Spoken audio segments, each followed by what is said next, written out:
Selamat datang di perkuliahan proses random. Pada modul yang ke-6 ini akan dibahas fungsi penting dalam proses random yaitu cumulative distribution function yang disingkat dengan CDF. Pada pertemuan yang lalu kita membahas ada variabel random discrete dan variabel random continuous. Pada variabel random discrete kita mengenal yang namanya PMF, probability mass function, yang bercerita terkait probabilitas terjadinya atau dimilikinya suatu nilai oleh sebuah variabel random.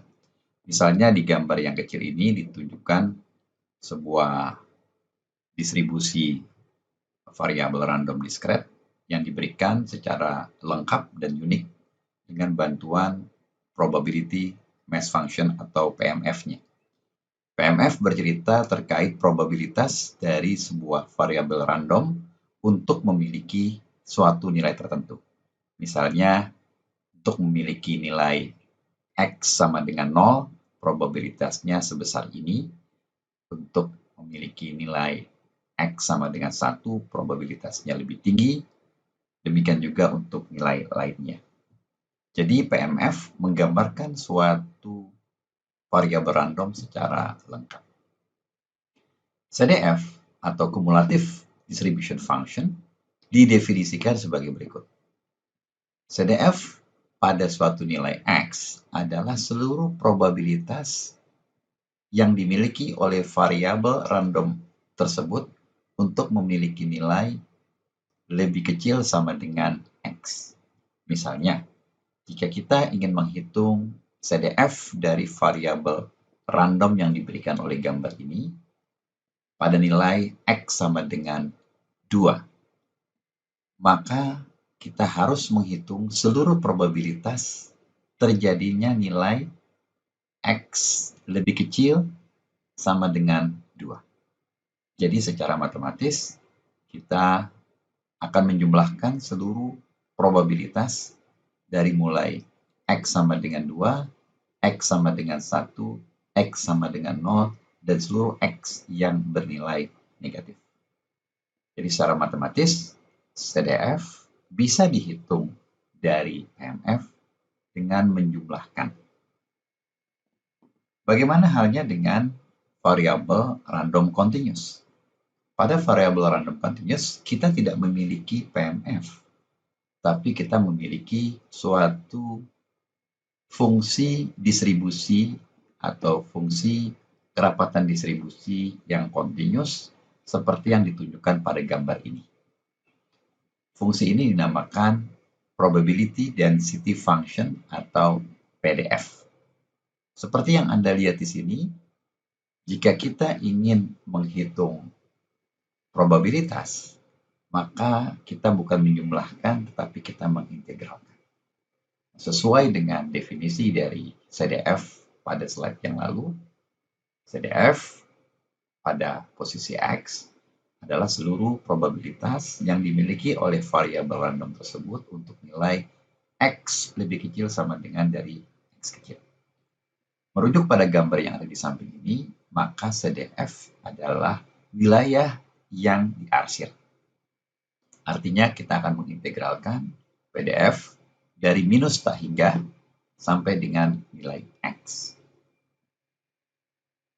Jika kita memiliki CDF dan kita ingin menghitung probabilitas dari suatu terjadinya suatu nilai, misalnya berapa besar probabilitas variabel random memiliki nilai lebih besar sama dengan A, lebih kecil sama dengan B, berada pada suatu wilayah, maka artinya kita akan mendapatkan wilayah yang diarsir di bawah ini. Maka kita bisa menghitung probabilitasnya dengan bantuan dua buah perhitungan CDF, yaitu CDF pada posisi B yang merepresentasikan seluruh wilayah arsiran sampai dengan minus hingga, dan CDF dari A artinya wilayah sebelah kiri ini, maka selisih keduanya adalah wilayah yang kita arsir pada gambar sebelah kiri. Maka kita bisa menghitung probabilitasnya dengan menghitung selisih dari kedua CDF. Secara grafis, CDF bisa ditampilkan dengan gambar di bawah ini. Jadi, CDF adalah fungsi yang monoton membesar. Tidak mungkin CDF itu turun jika kita bergerak dari kiri ke kanan. Karena CDF menjumlahkan luas yang bernilai positif. Yang terjadi adalah jika nilai PDF-nya tinggi seperti yang ada di sini, maka kenaikannya akan curam. Dan jika nilainya mengecil, maka kenaikannya akan mengecil. Kenaikannya tidak terlalu curam. Dan kembali jika membesar, maka kenaikannya akan kembali curam dan selanjutnya. Kita akan melihat salah satu contoh seperti yang diberikan di slide ini, yaitu CDF dan segala macam aplikasinya pada variabel random Gauss.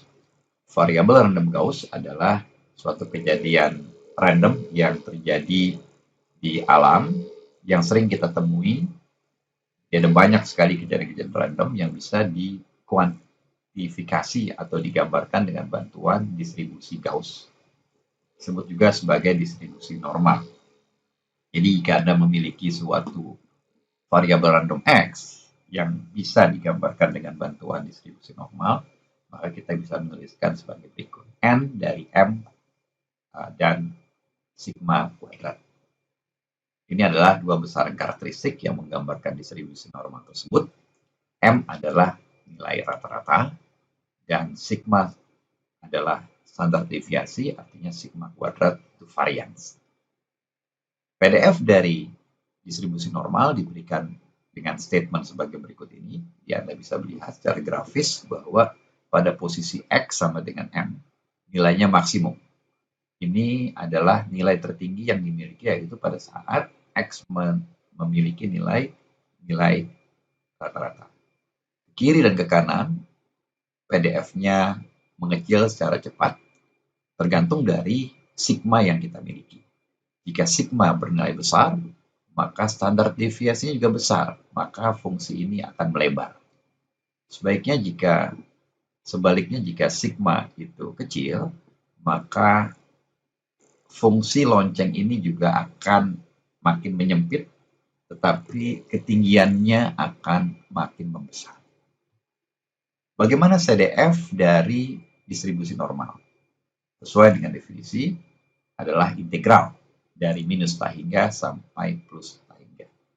Secara grafis, kita bisa lihat pada gambar di sebelah kanan ini. Jadi, CDF adalah fungsi yang continuous monoton naik.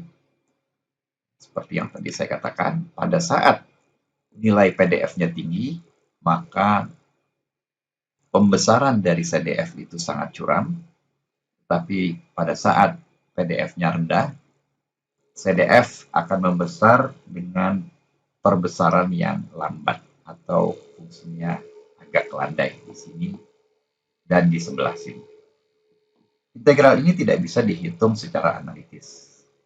Tapi dengan bantuan MATLAB kita bisa menggunakan suatu fungsi built-in sebagai berikut ini, yang dengan substitusi variabelnya kita bisa menghitung CDF dari fungsi X ini sebagai berikut. Jadi kita ingat-ingat bahwa built-in function dari MATLAB, yaitu norm CDF, itu memiliki argumen X dikurang M dibagi dengan sigma. Jadi X dikurang dengan nilai rata-rata dibagi dengan standar deviasi. Selain dari itu, seringkali juga didefinisikan complementary cumulative distribution function.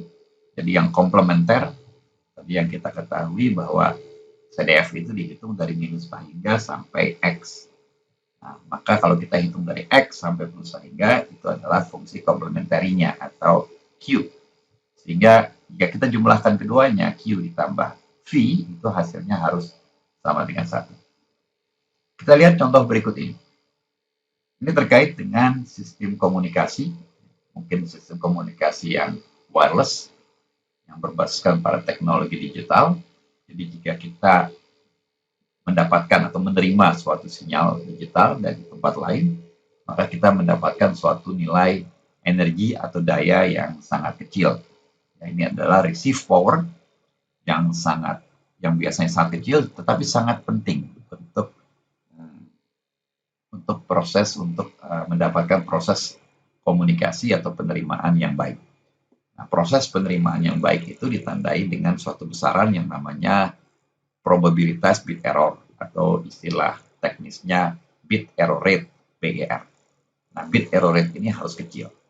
Tetapi probabilitas terjadinya error yang diberikan dengan nilai P ini itu merupakan fungsi dari seberapa besar noise terhadap sinyal yang kita terima.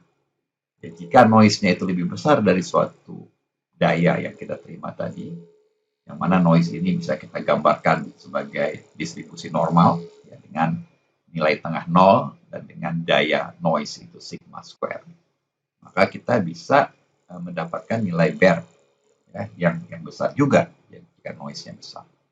Nah, ini bisa kita gambarkan sebagai berikut, bahwa probabilitasnya itu merupakan nilai jika X lebih besar, berarti ini komplementer. Ya, tetapi kita hitung perlahan-lahan di sini. Nah, maka nilai dari probabilitas error terjadi itu sama dengan 1 dikurang CDF-nya ya, dengan argumen akar E. Nah, dengan substitusi variabel yang kita singgung di halaman sebelumnya, maka CDF bisa digambarkan dengan fungsi normal CDF yang diberikan oleh MATLAB itu dengan V dengan argumen akar E per sigma. Atau kita bisa gabungkan mereka berdua ini menjadi E per sigma square akar. Ya. Jadi E per sigma square akar ini besaran penting pada sistem telekomunikasi yang sering dinamakan dengan istilah signal to noise ratio.